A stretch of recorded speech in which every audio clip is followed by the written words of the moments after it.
إن الحمد لله نحمده ونستعينه ونستغفره ونعوذ بالله من شرور أنفسنا ومن سيئات أعمالنا من يهده الله فلا مضل له ومن يضلل فلا هادي له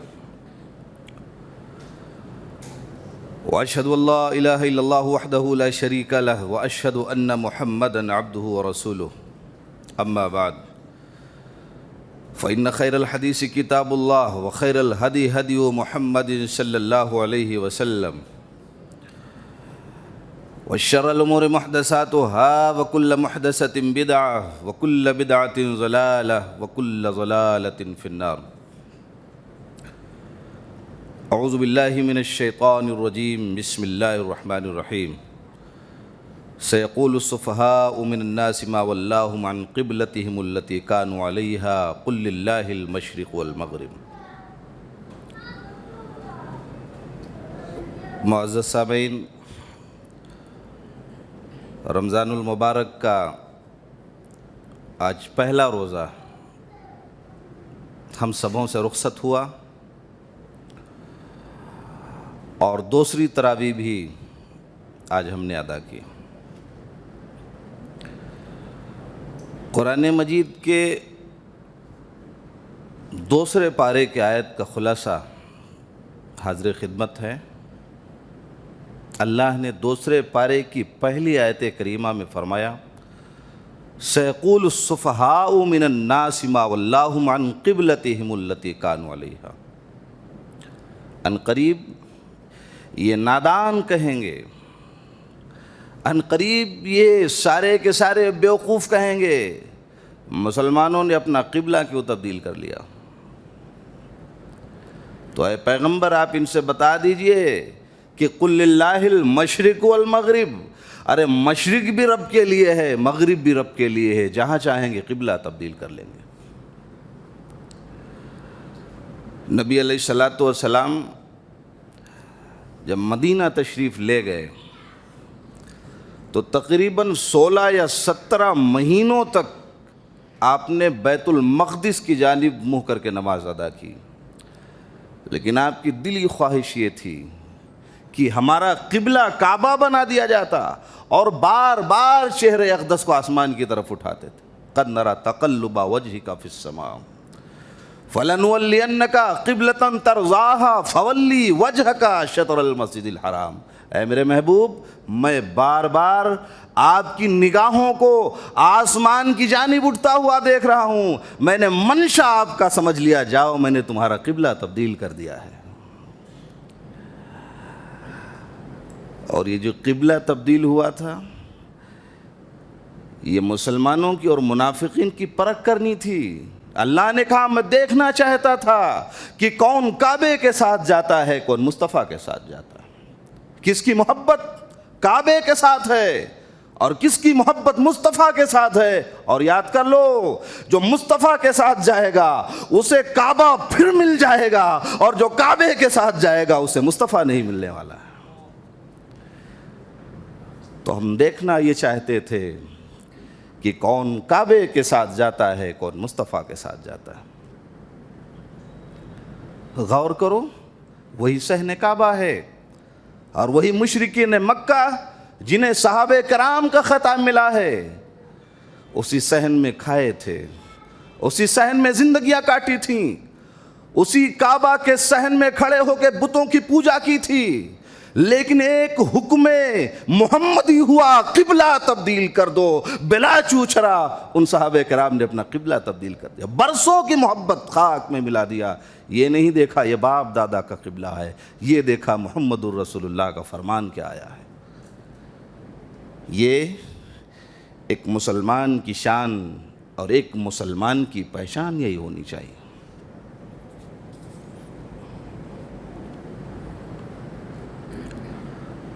اس کے بعد اللہ نے فرمایا وَكَذَلِكَ جَعَلْنَاكُمْ أُمَّةً وَسْطًا لِتَكُونُوا شُهَدَاءَ عَلَى النَّاسِ. اے امت محمدیہ، ہم نے تمہیں امت وسطی بنایا ہے، عادل امت کا خطاب عظیم ہم نے تمہیں دیا. تم اس روئے زمین کی بہترین امت ہو.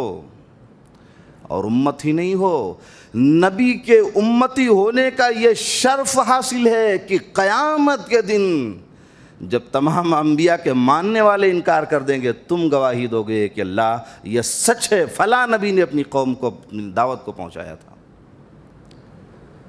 لِتَكُونُوا شُهَدَاءَ عَلَى النَّاسِ، تاکہ تم لوگوں پر گواہ ہو جاؤ اور تمہارے رسول تم پر گواہ ہو جائیں۔ اللہ رب العالمین قیامت کے دن حضرت نوح علیہ السلام کو بلائے گا اور فرمائے گا، نوح یہ تو بتاؤ، اسلام کے پیغام کو تم نے پہنچایا تھا، اللہ 950 برس تک ہم نے تبلیغ کی۔ کہا کوئی گواہی ہے 950 برس تک کام کیا؟ ان کی قوم کو بلائیں گے، کہا یہ حضرت نوح ہیں، 950 برس تک تمہارے درمیان میں تھے، سارے کے سارے انکار کر دیں گے، اللہ یہ تو کبھی آئے ہی نہیں تھے۔ اب پھنس جائیں گے بیچارے۔ کہا ثبوت لاؤ، نوح 950 برس کی زندگی کہاں گزاری، مجھے ثبوت چاہیے۔ وہ پریشان بیچارہ 950 برس تک اسلام کی تبلیغ کو گھر گھر پہنچانے والا، امت محمدیہ جا کے رب کی عدالت میں گواہی دے گی، اللہ یہ حضرت نوح ہیں جس نے تیرے پیغام کو دنیا والوں تک، اپنی قوم تک پہنچایا تھا۔ کوئی نبی آئے گا جس کے ساتھ ایک امتی ہوگا، کچھ ایسے آئیں گا جن کے ساتھ 2 لوگ ہوں گے، کچھ ایسے آئیں گے جن کے ساتھ 2-4 لوگ ہوں گے، ایسی کیفیت میدان محشر میں ہوگی اور سارے کے سارے لوگ منکر ہو جائیں گے۔ امت محمدیہ گواہی دے گی کہ اللہ یہ تو وہ انبیاء ہیں جنہوں نے اب تیرے تبلیغ کو، تیری توحید کو، تیرے مشن کو اپنی قوم تک پہنچایا تھا۔ اور اس کے بعد رسول ان پر گواہی دیں گے، لِيَكُونَ الرَّسُولُ عَلَيْكُمْ شَهِيدًا، اور اس کے بعد رسول ان پر گواہی دیں گے۔ یہ اس امت محمدیہ کی فضیلت ہے قیامت کے دن۔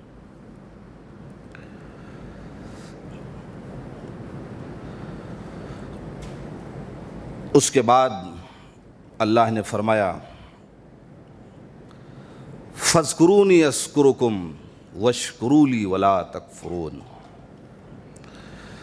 میرے بندو تم مجھے یاد کرو، میں تمہیں یاد کروں گا۔ یہ محبت کا بڑا نرالا جذبہ ہوتا ہے۔ میرے بندو تم مجھے یاد کرو، میں تمہیں یاد کروں گا۔ وَاشْكُرُوا لِي وَلَا تَكْفُرُونَ، میرا شکر ادا کرو، میری ناشکری نہ کرو۔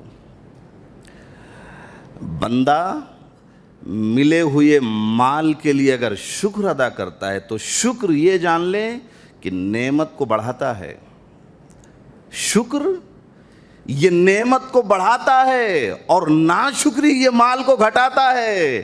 لہٰذا اپنی زندگی میں شکر کیا کرو رب کا، کبھی ناشکری کی طرف مت جاؤ ورنہ مال گھٹ جائے گا۔ اور اسی لیے اللہ نے 2 کلمے بتا دیے، سبحان اللہ و بحمدہ، سبحان اللہ العظیم، اے اللہ تیری ذات پاک ہے، تو عظمت والا ہے، تو بابرکت۔ یہ اللہ نے 2 کلمے بتا دیے اپنے بندوں کے لیے تاکہ ہمارے بندے اس کو پڑھتے رہیں۔ اور اللہ کا جب کوئی بندہ جب اپنے رب کو دل میں یاد کرتا ہے تو رب بھی آسمان پہ بیٹھ کے اسے اپنے دل میں یاد کرتا ہے۔ اللہ نے کہا میرے بندے تم اس روئے زمین کی مجلسوں میں مجھے یاد کرو گے، میں آسمان کے فرشتوں میں تمہیں یاد کروں گا۔ یہ محبت کا ایک لطیف جذبہ ہے، تم زمین میں مجھے یاد کرو، میں آسمان کے فرشتوں میں تمہیں یاد کروں۔ میرے بندے تو ایک بالشت میری طرف بھاگتے ہوئے آئے گا، میں تیری طرف دوڑتے ہوئے آؤں گا۔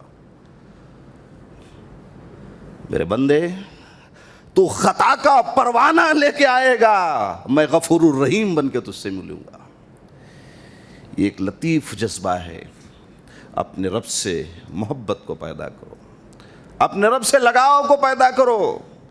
اس دنیا میں بندوں نے اپنے رب کو چھوڑ کے جن جن سے محبت کو استوار کیا ہے وہ قیامت کے دن ایک بھی دکھائی نہیں دیں گے۔ مرید تنے تنہا کھڑا ہوگا، میرے پیرو دھوکہ تو تم نے دے دیا، آج تو رب کے سوا کوئی بارگاہ نہیں۔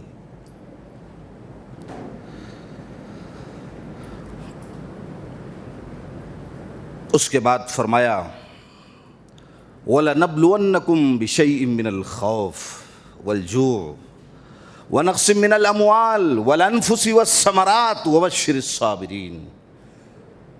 الذین اذا اصابتهم مصیبہ قالوا انا للہ و انا الیہ راجعون. یہ جو آیت کریمہ گئی اس کے ضمن میں مجھے ایک واقعہ یاد آیا. صابر اور شاکر دونوں جنتی ہوتے ہیں. صبر کرنے والا اور شکر کرنے والا یہ دونوں جنتی ہیں. یعنی مصیبت آئے تو صبر کر لے اور نعمت عطا ہو تو اللہ کا شکر ادا کر دے. ایک آدمی تھا پڑھا لکھا انسان, اس کی شادی ہو گئی. اب شادی تو ہو گئی لیکن بیچارہ تھا بہت کالا کلوٹا, اور بیوی بڑی حسین تھی. اب پڑھا لکھا انسان تھا, اس نے اپنے عقل کو دوڑایا اور یہی بات اپنی بیوی کو سنا دی. کہا میری زوجہ محترمہ ایک بات بتاؤں, اللہ نے فرمایا ہے کہ صابر و شاکر دونوں جنت میں جائیں گے. تو بیوی نے کہا اچھا بات تو اچھی ہے. کہا پھر؟ کہا دیکھو میں کالا کلوٹا انسان تھا, مجھے خوبصورت بیوی ملی, لہٰذا مجھے اللہ کا شکر ادا کرنا چاہیے. اور تم ایک حسین و جمیل عورت تھی, تمہیں کالا کلوٹا شوہر ملا ہے, تو لہٰذا تمہیں صبر کرنا چاہیے. تو صابر و شاکر کو اللہ دونوں کو جنت عطا فرمائے گا.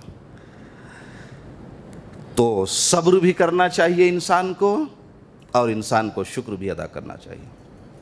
وَلَنَبْلُوَنَّكُمْ بِشَيْءٍ مِّنَ الْخَوْفِ, یہ ہندوستان کے حالات اور یہ موجودہ ہر بدلتا ہوا دن پچھلے دن سے بدتر ہوتا جا رہا ہے.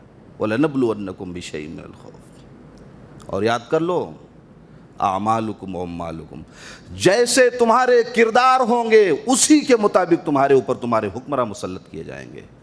بد کردار بن کے اچھے حکمرانوں کا تصور کرنے والوں, اچھے بنو, اس کے بعد اچھے حکمرانوں کا تصور کرو. وَلَنَبْلُوَنَّكُمْ بِشَيْءٍ مِّنَ الْخَوْفِ, اللہ نے فرمایا میں اپنے بندوں کی آزمائش کروں گا. کبھی خوف کے ذریعہ تمہاری آزمائش ہوگی. آج بتائیے کون سا ایسا انسان ہے جو خوف کی دنیا سے باہر ہے؟ یہ جتنی گھٹنائیں ہوئی ہندوستان میں, اس نے مسلمانوں کو ہلا کے رکھ دیا. آج اپنی شناخت کے ساتھ, اپنی تہذیب کے ساتھ آج سفر کرنا مشکل ہے. لوگ ہمارے لباس کو دیکھ کے ہمیں ٹیڑھی نظروں سے, یہ خوف کا ماحول. وَلَنَبْلُوَنَّكُمْ بِشَيْءٍ مِّنَ الْخَوْفِ وَالْجُوعِ, اللہ نے فرمایا میں تمہیں بھوکا مار کے بھی آزماؤں گا, خوف دے کے بھی آزمایا ہے, بھوکا مار کے بھی آزماؤں گا. روپیوں کے بنڈلوں پہ سونے والا انسان نانے شبینہ کا محتاج ہو جائے گا. پھر اللہ دیکھے گا کہ میرے بندے کل اربوں میں سوتا تھا, آج 2 وقت کی روٹی کا محتاج کیا ہوں, دیکھتا ہوں صبر کرتا ہے کہ نہیں کرتا. بِشَيْءٍ مِّنَ الْخَوْفِ وَالْجُوعِ, آج کتنے لوگ ہیں ارب پتی ہیں اور سڑکوں پہ سونے پہ مجبور ہو جاتے ہیں.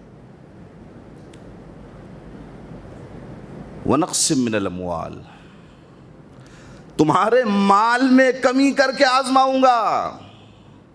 وَالْأَنفُسِ وَالثَّمَرَاتِ, ایک مال والا انسان ہے, کاروبار مضبوطی کے ساتھ چل رہا ہے, کروڑوں کا ٹرن اوور ہے مہینے میں, ساری محنت جی ایس ٹی لگے گی فیل ہو جائے گی. آزمائش کروں گا کہ میرے بندے جب نعمتیں عطا کی بڑا خوش تھا, آج نعمتوں کو کم کر دیا ہے, تیری خوشی کا ٹھکانہ کہاں ہے؟ اللہ نے اولاد دیا ہوگا, بڑی منتوں کے بعد, بڑی سماجتوں کے بعد, بڑی دعاؤں کے بعد بڑھاپے کے لاٹھی کا ایک سہارا دیا ہوگا. باپ 60 برس کا ہے, کوئی کما کے کھلانے والا نہیں, کوئی لاٹھی کا سہارا نہیں, ایک ہی بیٹا ہے. اللہ نے بیمار کیا, اسے بھی نظروں سے اوجھل کر دیا. اللہ موت دے کے آزمائے گا میرے بندے, جب دیا تھا بڑا خوش تھا, جب واپس لے لیا تیری خوشی کا ٹھکانہ کہاں ہے؟ وَنَقْصٍ مِّنَ الْأَمْوَالِ وَالْأَنفُسِ وَالثَّمَرَاتِ, پھلوں میں کمی کر کے آزماؤں گا. کتنے لوگ ہیں جو آم کے باغات کا بزنس کرتے ہیں, کتنے لوگ ہیں جو کھجوروں کی کھیتیاں کرتے ہیں, کتنے لوگ ہیں جن کے مختلف کاروبار ہیں. آپ دیکھیے کبھی سیزن میں آم کے پھل آتے, کبھی نہیں آتے, کبھی آتے ہیں کبھی نہیں آتے. اللہ نے کہا کبھی پھل دے کے آزماؤں گا, کبھی پھل لے کے آزماؤں گا. بندہ شکر کرتا ہے یا بندہ نہ شکری کرتا ہے؟ وبشر الصابرین، اور ان تمام آزمائشوں پہ جو صبر کر لے جائے ایسے لوگوں کو جنت کی بشارت عطا فرما دیجیے۔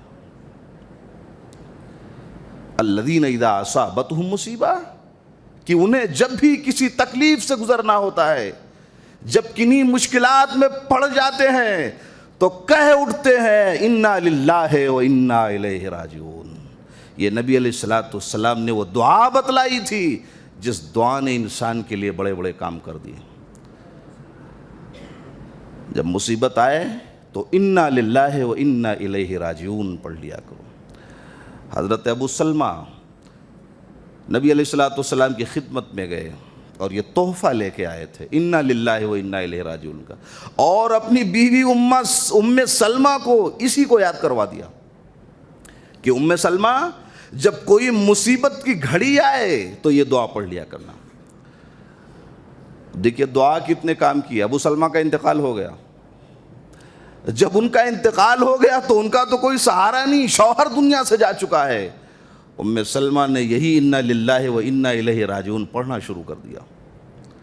عدت میں بیٹھی تھی، عدت ختم ہوا کہ نبی علیہ الصلوۃ والسلام آپ کی خدمت میں پہنچے اور نکاح کی فرمائش کر دی۔ ام سلمہ نے نکاح کو قبول کر لیا اور کہا پیارے رسول، یہ میرے پچھلے شوہر نے مجھے یہ دعا بتائی تھی، اور اس دعا انا للہ و انا الیہ راجعون کی وہ برکت ہے کہ آج اللہ نے شوہر کی صورت میں ہمیں محمد الرسول اللہ دے دیا ہے۔ انا للہ و انا الیہ راجعون۔ ایک عورت کو شوہر کی صورت میں محمد الرسول اللہ مل جاتے ہیں صلی اللہ علیہ وسلم۔ تو یہ دعا بڑے کام کی، اس دعا کو ضرور پڑھا کرو۔ اس کے بعد فرمایا ان فی خلق السماوات والارض، بتاؤ دنیا کے لوگوں یہ زمین و آسمان کس نے بنایا؟ واختلاف اللیل والنہار، یہ سورج طلوع ہوتا ہے، رات جاتی ہے، سورج غروب ہوتا ہے، دن جاتا ہے، یہ لیل و نہار کا الٹ پھیر یہ کون کرتا ہے؟ مشرکو، قبروں کے پجاریوں، اللہ کی بارگاہ کو چھوڑ کر قبروں پہ مرغے اور چادریں چڑھانے والوں، کبھی سوچا بھی ہے، کبھی غور کیا ہے کہ وہ عورت کہ اگر شوہر اس کا اگر کہیں اسے دوسری طرف نظر اٹھاتے ہوئے دیکھ لے تو طلاق دے دیتا ہے؟ کھلایا میں نے ہے، پلایا میں نے ہے، نکاح میں نے کیا ہے، گھر کپڑا مکان میں نے دیا ہے، ساری ضرورتیں میں نے دی ہے، نگاہیں کسی اور سے ملا رہی ہے۔ معمولی سے مداخلت اور شرک کو ایک انسان برداشت نہیں کر سکتا۔ ارے ظالموں، وہ اللہ جنہیں تمہیں سب کچھ دیا ہے، تمہیں یہ ہاتھ دیے ہیں، تمہیں چلنے کے لیے پاؤں عطا کیے ہیں، دیکھنے کے لیے خوبصورت آنکھیں دی ہے، کم سے کم تم نے انصاف کیا ہوتا، اس عرش والے کے ساتھ بھی تم نے انصاف نہ کیا، پیدا اس نے کیا تھا، لیٹ گیا مردوں کے سامنے۔ اور یاد کر لو، مردوں کے سامنے والے جھکنے والی قوم کبھی زندوں کا مقابلہ نہیں کر سکتی۔ آج پورے ہندوستان میں مسلمان پٹ رہا ہے، آج درگاہیں کھلی ہیں، قبر پرستیاں کھلے ہوئے ہیں، مرغے ذبح ہو رہے ہیں، ہمیں اوڑھنے کے لیے غریبوں کو چادریں میسر نہیں، وہاں بچھائی جاتی ہیں اور بیچی جاتی ہے۔ یہ وہی شرک پرستی ہے، وہی بت پرستی ہے۔ اللہ نے کہا مشرکو جاؤ، اب ہم نے اپنی تمہاری حفاظت سے میں نے ذمہ ہٹا لیا، جاؤ جن کی پرستش کرتے وہی تمہاری حفاظت بھی فرما لیں گے۔ آج یہ سوچنے کا مقام ہے، یہ غور کرنے کا مقام ہے، یہ سمجھنے کا مقام ہے کہ دین کہاں تھا، ہم نے دین کو کہاں پہنچا دیا۔ ان فی خلق السماوات والارض واختلاف اللیل والنہار والفلک التی تجری فی البحر، ارے یہ تو بتاؤ کہ تمہاری تجارت کے لیے دریاؤں میں کشتیاں کون چلاتا ہے؟ وہ بھی اللہ چلاتا ہے۔ وما انزل اللہ من السماء، اور یہ سوکھی ہوئی بنجر زمینیں جب مردہ ہو جاتی ہیں، کسان دیکھتا ہے، افسوس کرتا ہے، ہائے میری فصلوں کا کیا ہوگا؟ دیکھتے دیکھتے آسمان سے موسلا دھار برسات ہوتی ہے، بتاؤ یہ کون کرتا ہے؟ وما انزل اللہ من السماء من ماء فاحیا به الارض بعد موتها وبث فیہا من کل دابہ، یہ چوپائے زمین میں چلتے ہیں جن سے ہم کسانی کا کام لیتے ہیں، جن جانوروں کا ہم دودھ پیتے ہیں، جو ہمارے کھانے کے کام آتے ہیں، جو زندگی کی مختلف ضروریات جن سے ہماری پوری ہوتی ہے، بتاؤ انہیں کون بنایا ہے؟ اس کا بنانے والا بھی اللہ ہے۔ والسحاب المسخر بین السماء والارض، یہ آسمان جب دھوپ کی شدت ہوتی ہے اور ہمیں یہ محسوس ہوتا ہے شاید کچھ بدلیاں ہو جائے، اللہ سائبان فرما دیتا ہے، ہم راحت فرماتے ہیں۔ بتاؤ یہ کام کون کرتا ہے؟ کاش تم نے عقل کیا ہوتا، کاش تم نے سوچا ہوتا، کاش تم نے رب کی وحدانیت کا وہ تصور قائم کیا ہوتا جس تصور کو عقبہ ابن نافع نے قائم کیا تھا کہ شام کے سرحدوں پر اسلام کا پرچم لہراتے ہوئے جا رہے تھے، ایک سمندر کے قریب پہنچے، نگاہیں آسمان کی طرف اٹھ گئیں، کہا عرش والے مختلف شہروں کو فتح کر کے آ رہا ہوں، سامنے دریا ہے، اگر مجھے خبر ہوتی اس دریا کے پار بھی کوئی قوم بستی ہے، وہاں بھی پہنچ کے محمد الرسول اللہ کا پرچم لہرا دیتا۔ یہ وہ جذبہ توحید کہاں ہے؟ وہ جذبہ توحید کہاں سے لاؤ گے کہ 13 سال کی مکی زندگی میں نبی رحمت نے صرف اور صرف توحید کا پرچار کیا تھا؟ وہ جذبہ توحید کہاں سے لاؤ گے کہ پیشکش کیا تھا کہ حضور جو چاہیے تمہیں دے دیتے ہیں، کم سے کم دین سے پھر جاؤ؟ کہا ظالموں تم دینے کی بات کرتے ہو، میرے قدموں میں چاند اور سورج بھی رکھ دو، رب کی توحید سے وہ محبت ہے، میں کبھی پلٹ سکتا ہی نہیں۔ وہ توحید کہاں سے لاؤ گے کہ انہوں نے سمجھوتے کی پیشکش کی تھی، قل یا ایھا الکافرون لا اعبد ما تعبدون ولا انتم عابدون ما اعبد ولا انا عابد ما عبدتم ولا انتم عابدون ما اعبد لکم دینکم ولی دین۔ اے پیغمبر کچھ دن آپ ہمارے معبودوں کو مان لو، کچھ دن ہم آپ کے معبودوں کو۔ اللہ کے رسول نے کہا نہیں، ہم تمہارے معبودوں کو مان لیں گے، گویا ہم مشرک ہو گئے، جاؤ ہمارا تمہارا کوئی سمجھوتا ہو ہی نہیں سکتا۔ تو ضرورت ہے اس توحید کو اپنی زندگی میں حرز جاں بنانے کی جس توحید کے لیے ہزاروں صحابہ کرام نے جام شہادت نوش کر لیا۔ اس کے بعد قیامت کے دن ایک پیر اور ایک فقیر کا مکالمہ پیش کیا گیا ہے۔ یا تو بہت بڑے بڑے بنا لیے، ہم نے اللہ کو دنیا والوں سے تشبیہ دے دی، ایک منسٹر سے ملنا ہے، بیچ میں کسی کی ضرورت ہے، ایک ڈی ایم سے ملنا ہے، بیچ میں کسی ادھکاری کو ملانا پڑے گا۔ یہ ہم نے اللہ کو غیر اللہ سے تشبیہ دی۔ وَمِنَ النَّاسِ مَن يَتَّخِذُ مِن دُونِ اللَّهِ، ارے دنیا کے لوگوں تمہارا کردار وہ ہے کہ جتنی محبت تمہیں اللہ سے کرنی چاہیے تم نے غیر اللہ سے کر لیا ہے۔ اور سن لو، ایمان والے کی شان یہ ہوتی ہے کہ اس کی اصلی محبت اللہ سے ہوتی ہے، اس سے زیادہ کسی سے محبت کر ہی نہیں سکتا۔ ارے حضرت عمر ہی تھے، اللہ کے رسول میں آپ سے بڑی محبت کرتا ہوں، بڑی شدید محبت ہے، پر اپنی جان سے زیادہ محبت نہیں کرتا۔ کہا عمر تم مومن ہی نہیں ہوئے ہو۔ اللہ کے رسول جان سے بھی زیادہ محبت ہو گئی، کہا مومن ہو گئے ہو۔ نبی سے محبت کا جب یہ معیار ہے، نبی کے رب سے محبت کا معیار کیا ہونا چاہیے؟ لیکن کچھ لوگ ہیں اس دنیا میں، انہوں نے اتنی محبت کر لی ہے اپنے ان پیروں سے، ان فقیروں سے، ان درویشوں سے، ان ظالموں سے، جنہوں نے اپنے تجارت کے مرکز بنا بنا کے لوگوں کو بلا بلا کے مرغے ذبح کیے ہیں، چادریں چڑھوائی ہے۔ شاید وہ محبت اللہ سے کیا ہوتا تو انسان جنتی ہو جاتا۔ استبرأ الذین اتبعوا من الذین اتبعوا ورأوا العذاب وتقطعت بهم الاسباب۔ ارے دنیا میں محبت کر لو، یہی جن کے قبروں پہ جا کے ماتھے ٹیکتے ہو قیامت کے دن پہچاننے سے بھی انکار کر دیں گے۔ اللہ رب العالمین میں نے تو کچھ نہیں کہا تھا، میں تو مر گیا تھا، میں نے نہیں کہا تھا ہمارا گھر لمبا بنا دینا، ہم نے نہیں کہا تھا چادریں چڑھا دینا، ہم نے نہیں کہا تھا بکرے ذبح کرنا، ہم نے تو ان سے مجلسیں لگانے کے لیے بھی نہیں کہا تھا، سالانہ جلوس نکالنے کے لیے بھی نہیں۔ اللہ ہم کچھ نہیں جانتے۔ اب یہ سارے کے سارے مرید حیران و پریشان ہو جائیں گے، جیسے انہوں نے شراب نوشی کر لی ہو۔ کہا اچھا دنیا میں ہمیں اتنا پھنسایا، آج پہچاننے سے انکار کر دیا۔ اے اللہ کاش ہم دنیا میں چلے جاتے تو ہم انہیں ویسے ہی پہچاننے سے انکار کر دیتے جیسے انہوں نے آج ہمیں پہچاننے سے انکار کر دیا۔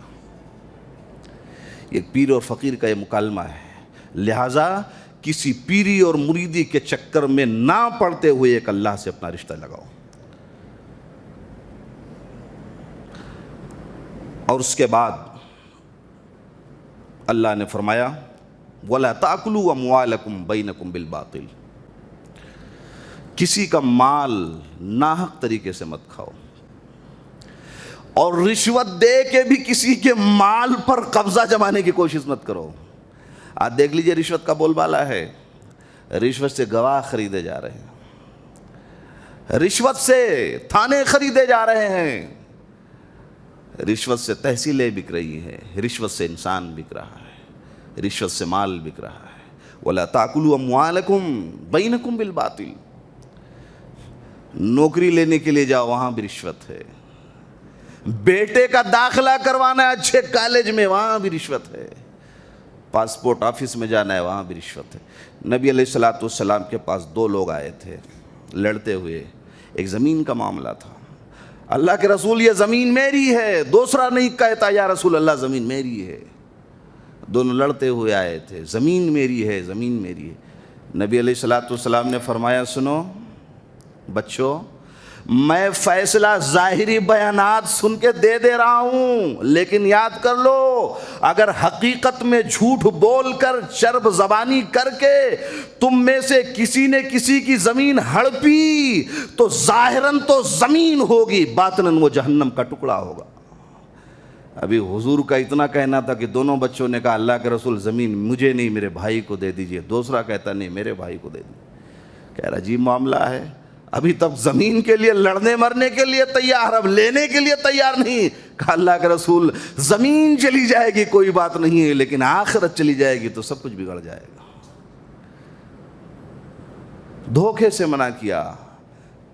آج آدمی دیکھیے وکیل کے ذریعہ، تحصیل کے ذریعہ، رشوت کے ذریعہ، دولت کے ذریعہ کسی کی زمین پہ قبضہ کر لیتا ہے، پھر کہتا ہے دیکھو ہم نے کیسا اس آدمی کو الو بنایا ہے مال پہ۔ ارے الو نہیں بنایا ہے، الو خود بن گئے ہو، چند روزہ زندگانی کو بنانے کے لیے بے ایمانی اور شیطانی کر کے ظالم انسان تو نے اپنے آخرت کو برباد کر لیا۔ یہ کون سی عقل مندی ہے؟ نبی علیہ السلام منڈی میں گئے، تاجر انسان گیہوں تھا، بھیگا ہوا گیہوں اندر رکھا ہے، سوکھا ہوا گیہوں اوپر رکھا ہے۔ فرمایا من غشنا فلیس منا، اس گیلے ہوئے گیہوں کو اوپر کر لے، دھوکہ دے کے تجارت مت کر۔ جو میری امت میں کسی کو دھوکہ دے دے میری امت سے اپنے نام کو کٹوا لیتا ہے۔ تیرا نبی کے امتی سے کوئی تعلق نہیں رہا۔ تو رشوت لینا بھی حرام ہے، رشوت دینا بھی حرام ہے، ایسے جگہوں پہ ملازمت کاروبار کرنا بھی حرام ہے، دھوکہ دینا بھی حرام ہے۔ اس لیے انسان کو ان تمام چیزوں سے احتیاط کرنا چاہیے۔ قصاص یہ وہ دولت ہے کہ جس سماج اور جس معاشرے میں آ جائے انسان کو عافیت اور راحت ہو جاتی ہے۔ زمانے جاہلیت میں معاملہ تھا کہ اگر کہیں قتل کی کوئی واردات پیش آ جاتی تو مان لیا اگر کسی غریب انسان نے کسی بڑے خاندان کے آدمی کا مرڈر کر دیا ہے تو بڑے خاندان کے لوگ اس کے خاندان کو تباہ کر دیتے تھے۔ تو قرآن مجید نے ایک اصول متعین کیا، کتب علیکم القصاص فی القتلى، اے لوگو ایک آدمی مارا گیا ہے، خاندان کو نیست و نابود مت کرو۔ بیٹے کا جرم اور بوجھ باپ نہیں اٹھائے گا، گناہ بیٹے نے کیا تو آزاد کے بدلے قتل ہوگا، غلام کے بدلے قتل ہوگا۔ اگر عورت نے قتل کیا ہے تو بدلے میں وہی عورت قتل ہوگی، اس کی ماں کو سزا نہیں دی جائے گی۔ اور اس قصاص کو، اس بدلے کو جناب محمد رسول اللہ صلی اللہ علیہ وسلم نے اپنی زندگی اقدس میں نافذ کیا۔ یاد کرو مخزومیہ خاندان کی عورت بڑے سماج کی عورت تھی، بڑے خاندان کی چشم و چراغ تھی، اور اس نے چوری کر لیا تھا۔ نبی علیہ الصلوۃ والسلام نے فرمایا اسلام کا قانون یہ ہے، امیر ہے تب بھی ہاتھ کاٹا جائے گا، غریب ہوگا تب بھی ہاتھ کاٹا جائے گا۔ کہا یہ تو اتنے بڑے خاندان کی عورت ہے کہ اگر اس کا ہاتھ کاٹا گیا تو سماج کی ناک کٹ جائے گی۔ اسامہ بن زید کو سفارشی بنا کے رسول کی بارگاہ میں بھیجا تھا۔ اسامہ بن زید سفارشی بن کے آئے تھے، نبی کا چہرہ سرخ ہو گیا۔ فرمایا اسامہ اتشفع حدا من حدود اللہ، تجھے اللہ کے قانون کے بارے میں خبر ہے، پھر بھی اللہ کے قانون میں مداخلت کرنے کے لیے سفارشی بن کے آیا ہے؟ اے اسامہ بن زید، ارے یہ تو فاطمہ مخزومیہ ہے، اگر میری لخت جگر نور نظر حضرت فاطمہ بھی چوری کر لیتی، بھری عدالت میں اس کا بھی ہاتھ کٹوا دیتا۔ یہ اسلام کا انصاف تھا، اور جب تک اسلام کا یہ انصاف قائم تھا سماج میں کسی کے ساتھ کبھی زیادتی نہیں ہوئی۔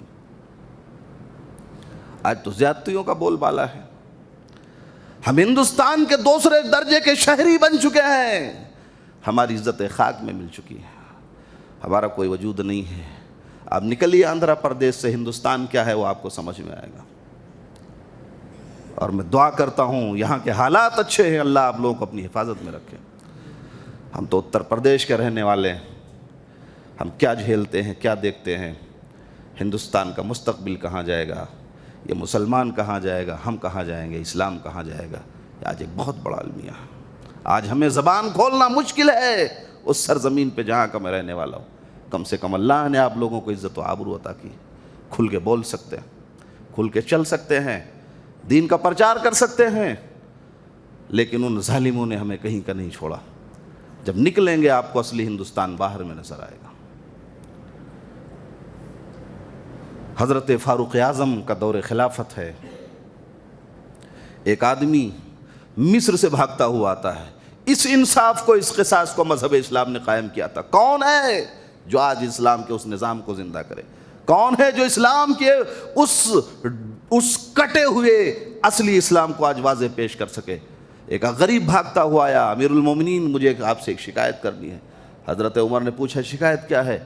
کہا مصر کے گورنر عمر بن عاص کے بیٹے نے مجھے تماشا رسید کیا ہے۔ کہا کیوں؟ کہا گھوڑ سواری کی دوڑ ہوئی اور گھوڑا دوڑانے میں میرا گھوڑا آگے نکل گیا، گورنر مصر کا گھوڑا پیچھے رہ گیا، اسے جلال پیدا ہوا، میں گورنر کا بیٹا، میرے گھوڑے کو غریب نے پچھاڑا، مجھے تماشا رسید کر لیا۔ امیر المومنین نے خط لکھا، کہا باپ کو بھی گرفتار کر کے لایا جائے، اس کے بیٹے کو بھی گرفتار کر کے لایا جائے، قانون اپنا سزا دے گا۔ باپ بھی عدالت میں حاضر ہے، بیٹا بھی عدالت میں حاضر ہے، دنیا دیکھ رہی ہے، گورنر کے اوپر کوڑوں کی برسات ہونے والی ہے۔ غریب کے بیٹے کو کہا، غریب کے بیٹے کوڑا اٹھاؤ اور مصر کے گورنر کو بھی سزا دو، اس کے باپ کو بھی سزا دو۔ تو غریب کے بیٹے نے کوڑا زمین پہ پھینک دیا، کہا آج مجھے یقین ہو گیا ہے کہ اس حکومت میں جب تک عمر جیسا انسان زندہ ہے کسی غریب پہ ظلم نہیں ہو سکتا ہے۔ اس انصاف کو ہمارے اسلاف نے قائم کیا تھا، اس انصاف کو ہمارے اسلاف نے زندہ کیا تھا۔ آج گھوٹالوں پر گھوٹالے ہو رہے ہیں۔ کبھی شہد آیا تھا دارالخلافہ میں، حضرت عمر کی بیوی نے کہا تھا شہد میں بانٹ دیتی ہوں، کہا شہد تو بانٹے گی لیکن بعد میں جو تیرے ہاتھ میں لے گا تو فائدہ اٹھائے گی، میں شہد بانٹنے کی اجازت نہیں دے سکتا۔ آج اس ایمانداری کو کون قائم کرے گا؟ اس مثال کو کون زندہ کرے گا؟ اس ایمانداری کو کون لائے گا؟ آج ضرورت ہے۔ آج سعودی عربیہ میں دیکھ لیجئے، دکانیں کھلی ہیں، آدمی اللہ کی بارگاہ میں سجدہ ریز ہے، کوئی چوری نہیں کر سکتا، چھیڑخانی کی وارداتیں نہیں ہوتی، اس لیے کہ آدمی جانتا ہے کہ قصاص ہے۔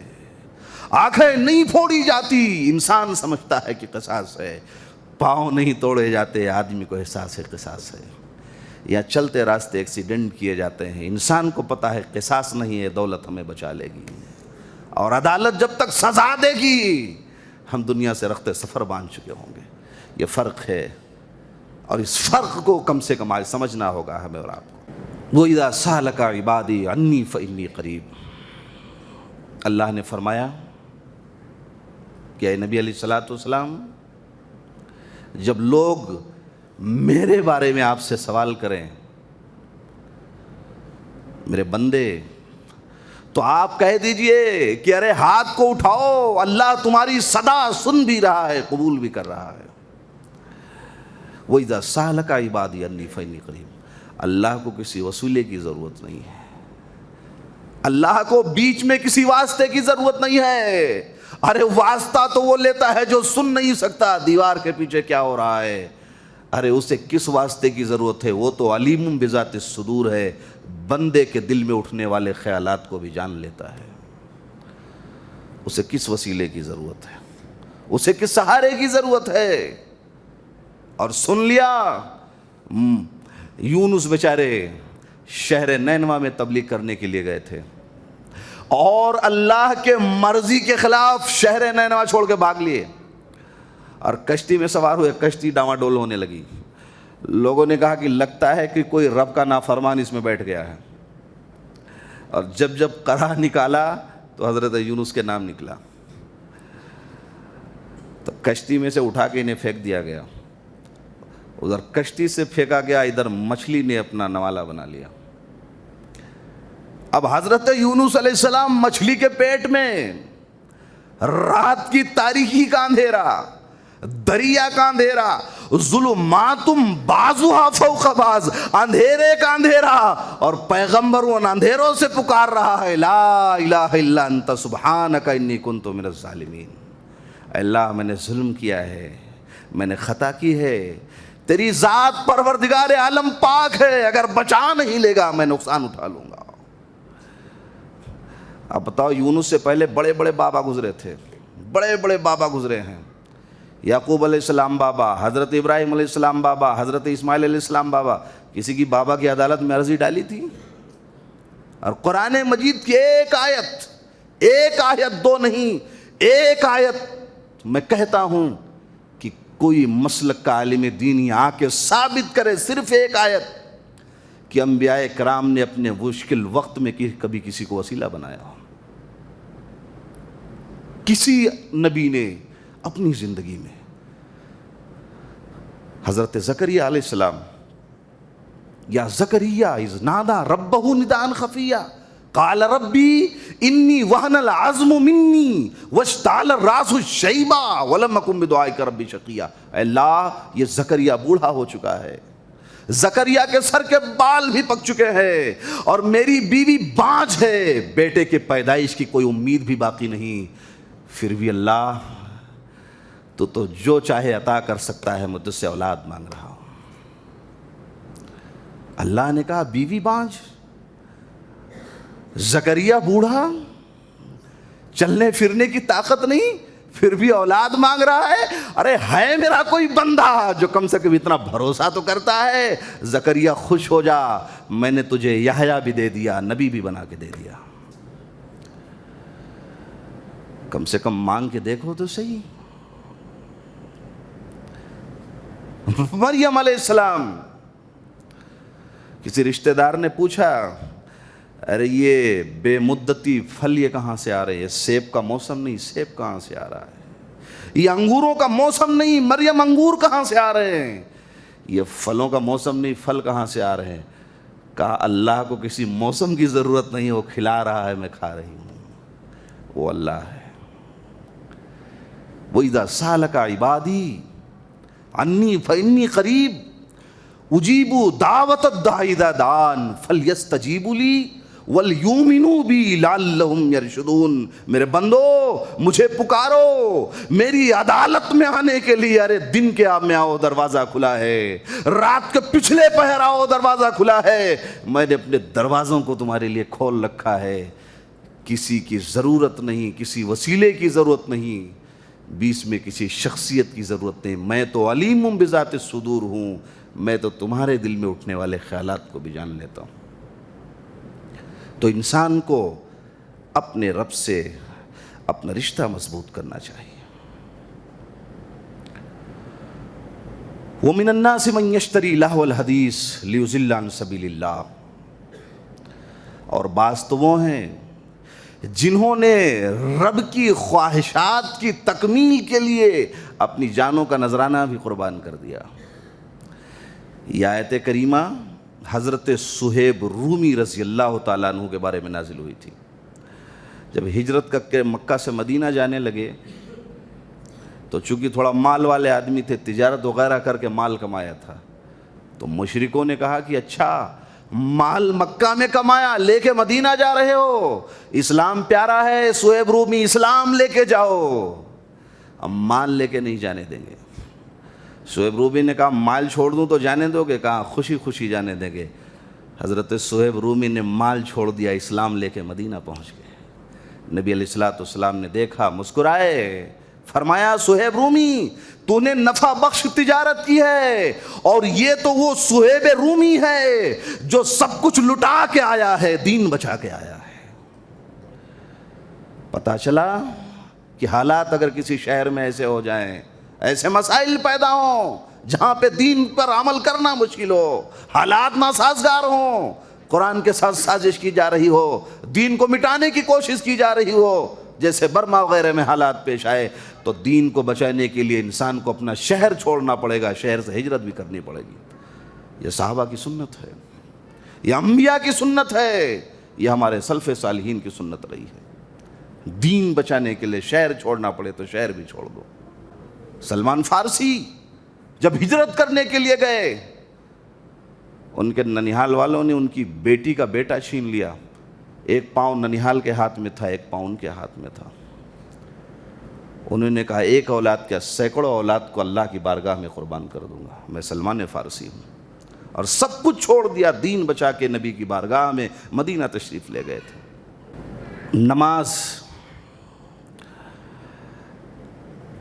نماز تو بڑی اہمیت کی حامل چیز ہے، لیکن نماز عصر کی اللہ نے خصوصیت کے ساتھ تاکید فرمائی،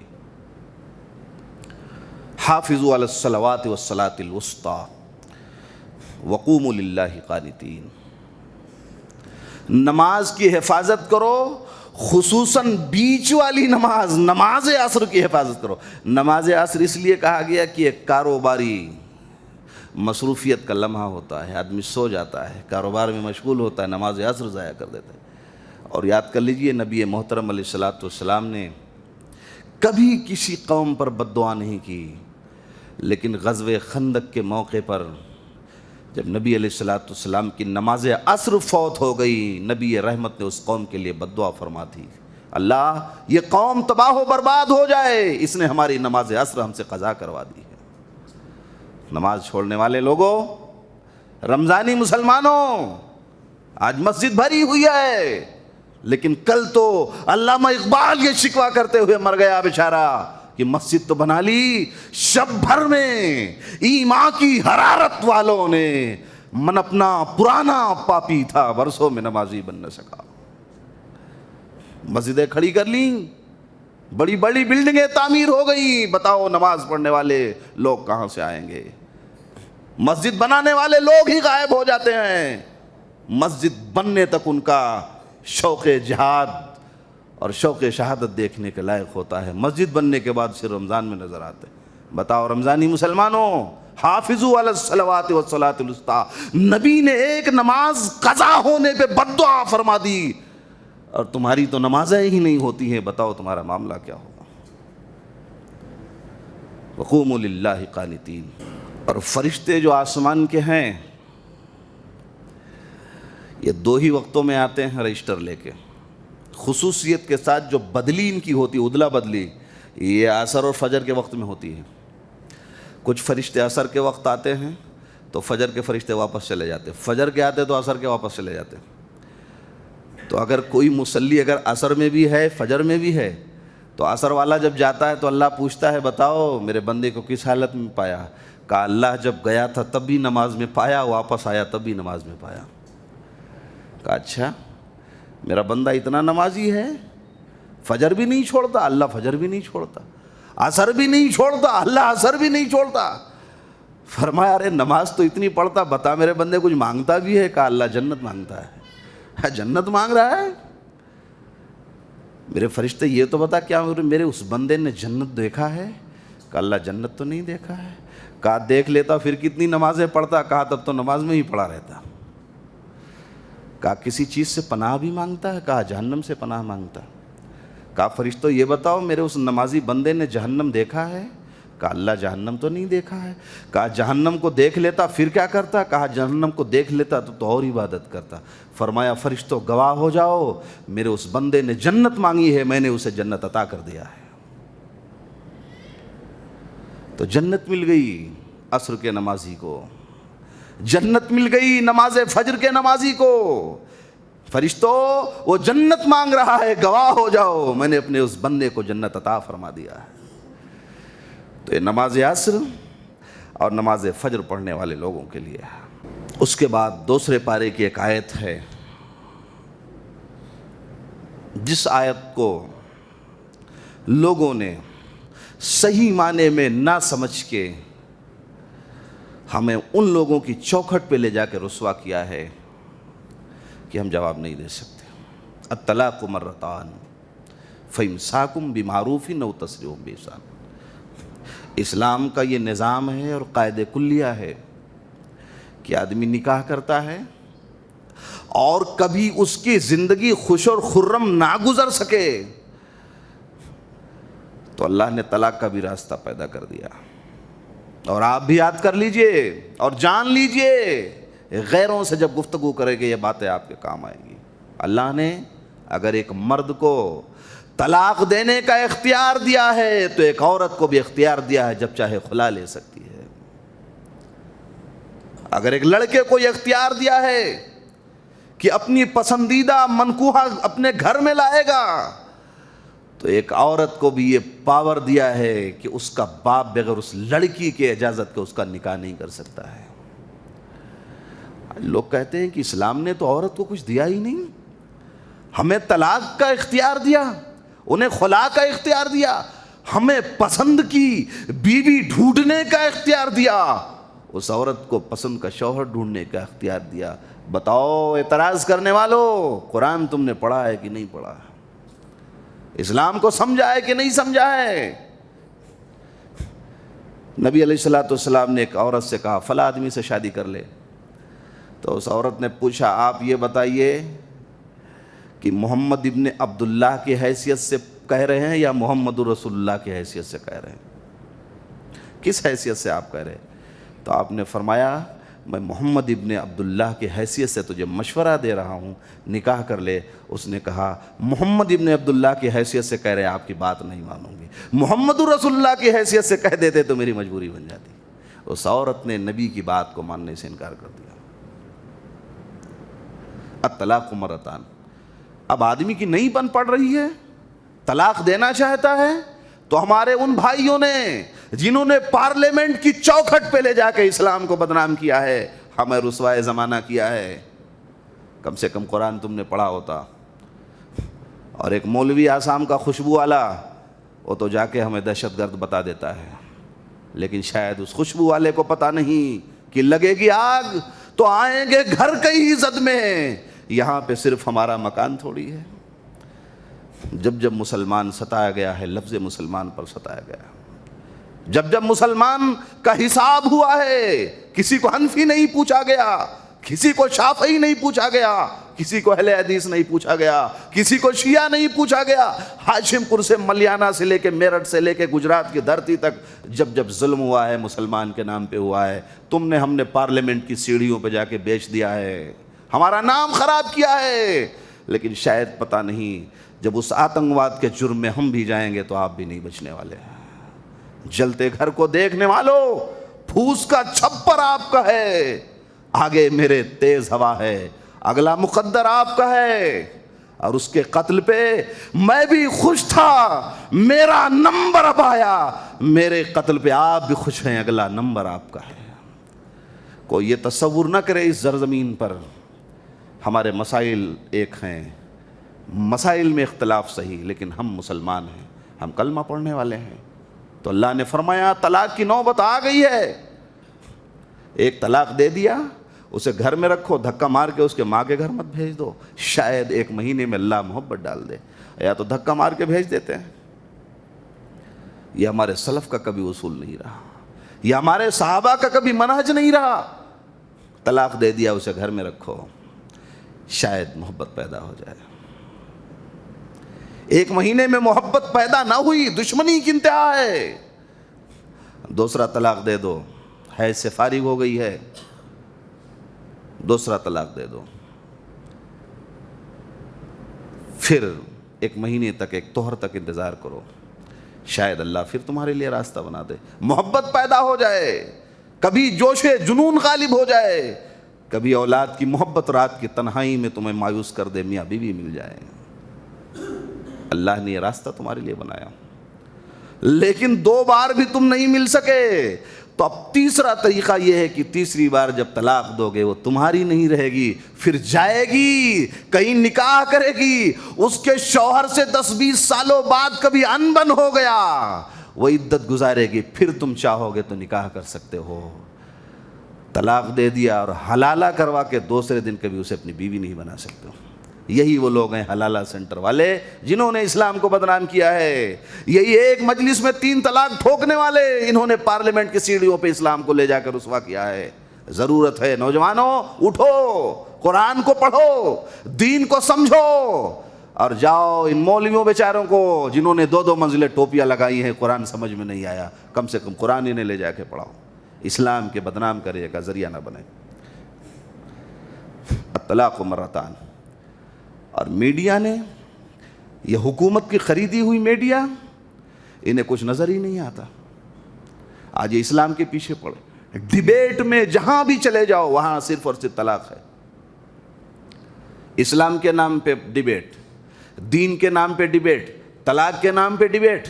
شاید انہیں پتہ نہیں کہ ہم مسلمان ہیں، ہم ایمان والے ہیں، ہم نے غزوہ بدر اور غزوہ خیبر کا منظر دیکھا ہے، ہم مصطفیٰ کی عظمت میں جینا بھی جانتے ہیں، مرنا بھی جانتے ہیں، ہم مسلمان ہیں، ہم اس نبی کی امتی ہیں جس نے سب کچھ برداشت کیا، اسلام پہ کبھی آنچ نہیں آنے دیا۔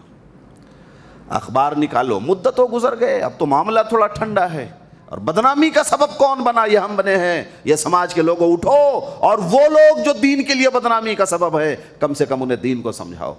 آج اخبار نکالو طلاق ہے، ٹی وی ٹیلی ویژن کھولو طلاق ہے، بازار میں جاؤ طلاق ہے۔ ارے اللہ بھی ان ظالموں سے جب عاجز آ گیا تو اللہ نے فرمایا کہ اب تم بھی، تمہارے لیے بھی طلاق ہے۔ چھتیس گڑھ طلاق دے دیا، راجستھان طلاق دے دیا، مدھیہ پردیش طلاق دے دیا، اور انشاءاللہ یہ امید رکھیں رمضان المبارک کے اس مقدس مہینے میں کہ گنتی کے چند دن بچے ہیں، کشمیر سے کنیا کماری تک پورا بھارت طلاق دینے کے لیے تیار بیٹھا ہے۔ تو یہ چند باتیں تھیں جو میں نے آپ کے گوشے گزار کی، بہت سی باتیں بچ گئیں، میں نہیں چاہتا آپ کو اور زیادہ پریشانی میں ڈالوں چونکہ اتنی باتیں بہت ہیں۔ اللہ سے دعا ہے اللہ تبارک تعالی ہم تمام مسلمانوں کو دین اسلام کے صحیح سمجھ کی توفیق عطا فرمائے۔ آمین، وآخر دعوانا الحمدللہ رب العالمین۔ السلام علیکم۔